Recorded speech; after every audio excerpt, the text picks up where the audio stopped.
Greetings, survivors and friends, Shadowfrax here, and what is the one thing we all want in Rust? Apart from pies, of course. The one thing which the whole game has literally been unplayable without for all these years.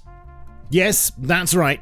Clocks! Or timers. But seriously, with electricity soon to become a part of the main game, and it already being on the staging branch to fiddle around with, I have indeed been fiddling around with it, and today I've decided to give you a tutorial on how to make your very own clock or timer in Rust. I might even show you some other things too. At the very least, you should learn something. Now, I have seen a number of different designs for clocks already, and I'm impressed by how many different takes on the concept there have been so far. But having fiddled around with the idea a lot myself, I think you'll find this is about the cleanest, sexiest, and most efficient way of going about the job. At least, I think so anyway. If any one of you bright sparks comes up with anything more efficient though, I'd love to know. So, where does one start? Well, we'll need a power source of course, and I'm going to be using a small generator for this. They only have one output now, so we'll have to split the power up as we go along. I'm also going to fit a switch as the first component, just in case we want to turn the whole thing off and save on those electricity bills. Next in the line, we're going to place a splitter because I'm anticipating 3 sections of this contraption that will need their own power supply. Then another splitter which will serve the first part of our clock, and that is its heart.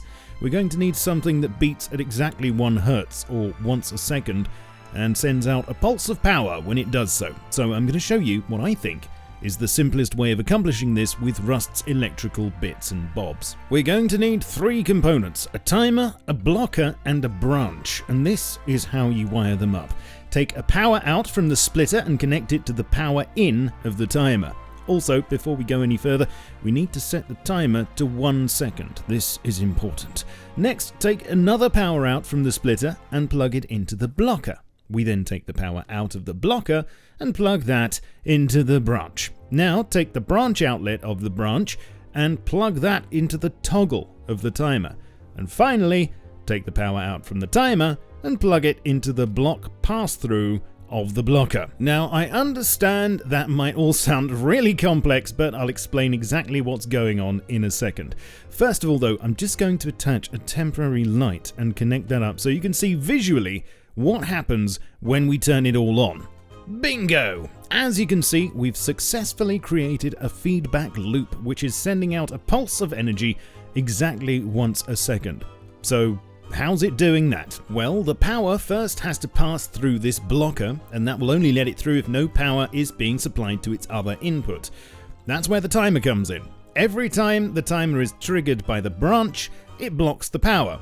As soon as it's finished though, power is free to flow again, and the timer gets re-triggered by the branch. The whole thing will keep going indefinitely until you either switch it off, or the generator runs out of juice.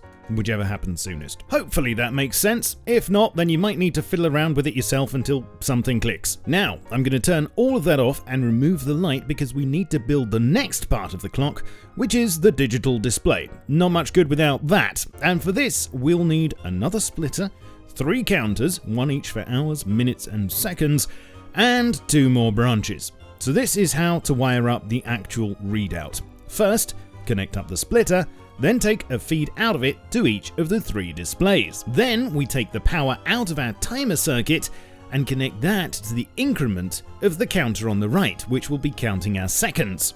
Next, we need to connect the counters to each other so they can communicate and work as a team. Bear with me on this one, please. So we take the pass-through of the seconds counter and connect that to the input of the branch above it. Then take the branch outlet of that and feed it back to the counter's clear.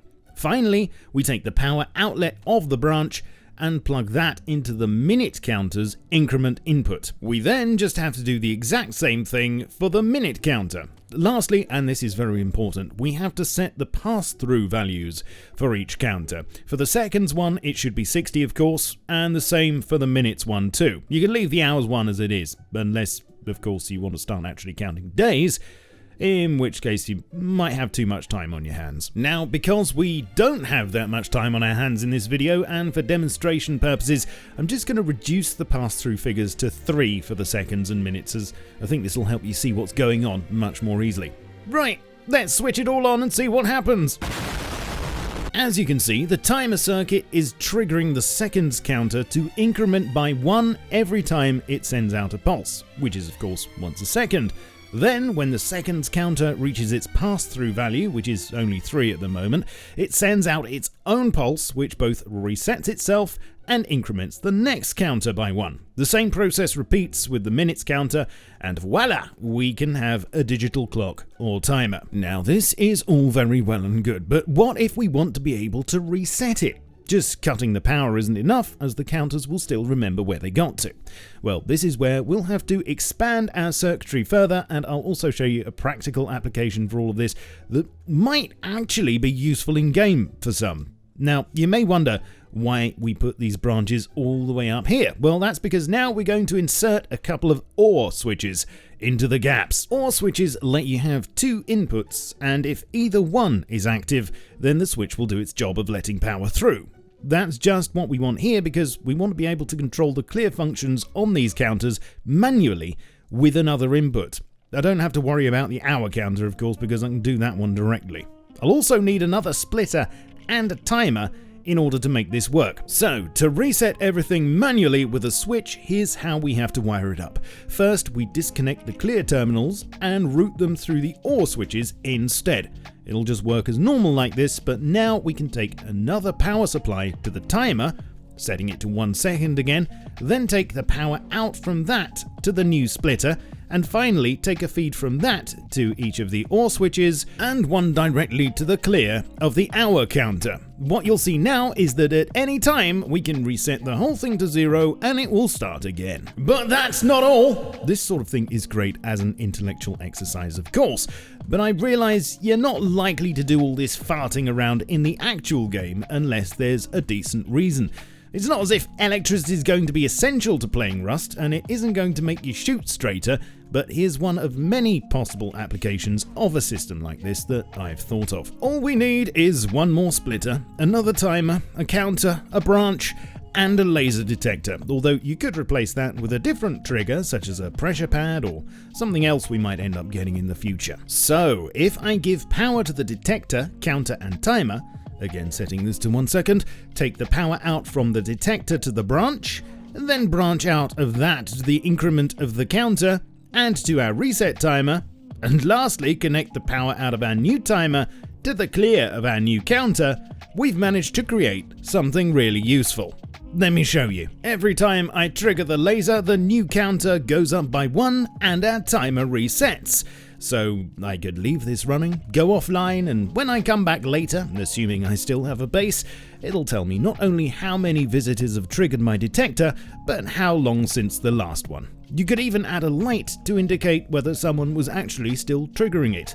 Good perhaps if you're nervous about door campers. Thanks to the last timer, I can reset the counter as well. Now I hope that even if this is something you're not likely to make, you have at least learned a bit more about the possibilities for all of this stuff in Rust and might use it as a springboard for your own ideas. I'm sure with a bit more effort I could condense this down even more and make it look a lot tidier, and if you come up with anything more efficient or some other ways of using timers, then please let me know on my Discord or one of the other places I hang out, such as Twitter, Facebook, or my Steam group. Please adjust the like and subscribe buttons to positive if you found this useful, and activate the notification bell because it works at least 40% of the time these days, and I shall catch you all in the next video, but until then, keep calm and stay rusty. Cheerio.